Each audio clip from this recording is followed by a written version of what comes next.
ঐশীর কাকা এবারের গল্পটা বলার আগে একগাল হাসলেন। বললেন, ভূতের গল্প তো শুনলি, এবার শোন এক সাক্ষাৎ রাক্ষসের পাল্লায় পড়ার গল্প। এ ঘটনা আন্দামান সাগরের, যেখানে সমুদ্রের গভীরতা আর জলের রং দুটোই মানুষকে ভয় পাইয়ে দেওয়ার জন্য যথেষ্ট। আমাদের জাহাজ মালয়েশিয়া থেকে চেন্নাই যাচ্ছিল। জাহাজের ক্যাপ্টেন ছিলেন একজন রাশভারী পর্তুগিজ, নাম ক্যাপ্টেন ডিসুজা।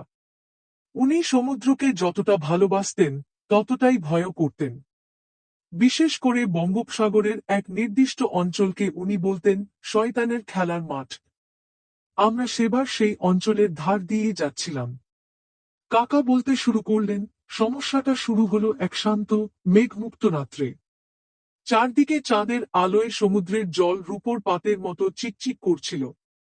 হঠাৎই আমাদের জাহাজের নিচ থেকে একটা অদ্ভুত, বুড়োগম্ভীর শব্দ আসতে শুরু করল। মনে হচ্ছিল যেন হাজারটা ড্রাম একসঙ্গে বেজে উঠছে। জাহাজের কাঠামোটা থরথর করে কাঁপছিল। ক্যাপ্টেন ডিসুজা সঙ্গে সঙ্গে আমাদের সতর্ক করে দিলেন। জাহাজের অভিজ্ঞ নাবিকরা বলাবলি করতে লাগল যে এটা ডেভিলস হাম বা শয়তানের গুঞ্জন। এই শব্দ নাকি বড় কোনো বিপদের পূর্বাভাস। ঐশী রুদ্ধশ্বাসে জিজ্ঞাসা করল, কিসের বিপদ কাকা? বিপদটা যে কি তা বুঝতে আমাদের বেশি দেরি হয়নি। হঠাৎই আমাদের জাহাজটা যেন এক অদৃশ্য শক্তি সমুদ্রের নিচে টেনে ধরতে চাইল। জাহাজের গতি কমে গেল, ইঞ্জিন তার সর্বশক্তি দিয়েও এগোতে পারছিল না। মনে হচ্ছিল কোনো বিশাল আকারের নোঙর আমাদের আটকে ফেলেছে।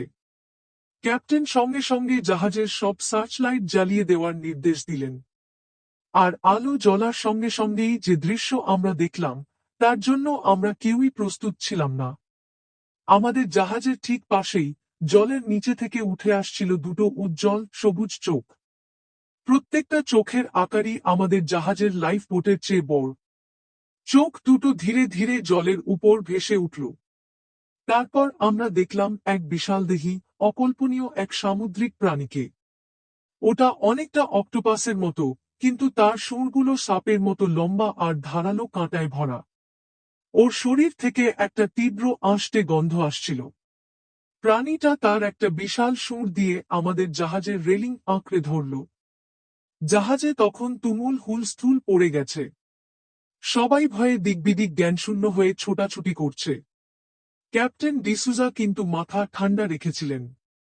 উনি সঙ্গে সঙ্গে জাহাজের বিপদ সংকেত বা সাইরেন বাজিয়ে দেওয়ার নির্দেশ দিলেন। সাইরেনের তীব্র কর্কশ শব্দে ওই বিশাল প্রাণীটা যেন কিছুটা বিভ্রান্ত হয়ে গেল। ওটা রেলিং থেকে তার শুঁড়টা সরিয়ে নিয়ে এক বিকট চিৎকার করে উঠল। সেই চিৎকার এতটাই তীব্র ছিল যে আমাদের কানে যাওয়ার জোগাড় হয়েছিল।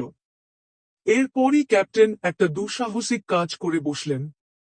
তিনি জাহাজের মুখ ঘুরিয়ে সর্বোচ্চ গতিতে ওই প্রাণীটার দিকে এগিয়ে যাওয়ার নির্দেশ দিলেন। তার উদ্দেশ্য ছিল ওটাকে ভয় পাইয়ে দেওয়া বা ধাক্কা মারা। দানবটা হয়তো এমনটা আশা করেনি। আমাদের বিশাল জাহাজটা যখন তীব্র গতিতে ওর দিকে এগিয়ে গেল, ও ভয় পেয়ে তার শুঁড় গুটিয়ে নিয়ে দ্রুত সমুদ্রের গভীরে তলিয়ে গেল। গল্প শেষ করে কাকা একটা দীর্ঘশ্বাস ফেললেন। আমরা সেই যাত্রায় বেঁচে গিয়েছিলাম ঠিকই, কিন্তু জাহাজের গায়ে ওই দানবের শুঁড়ের আঁচড়ের দাগগুলো অনেকদিন পর্যন্ত ছিল। বিজ্ঞানীরা বলেন, সমুদ্রের গভীরে এমন অনেক প্রাণী আছে যাদের সম্পর্কে আমরা কিছুই জানি না। আমরা হয়তো সেদিন সেরকমই কোনো এক অদেখা, অচেনা প্রাণীর মুখোমুখি হয়েছিলাম। ঐশী কাকার কথাগুলো তন্ময় হয়ে শুনছিল।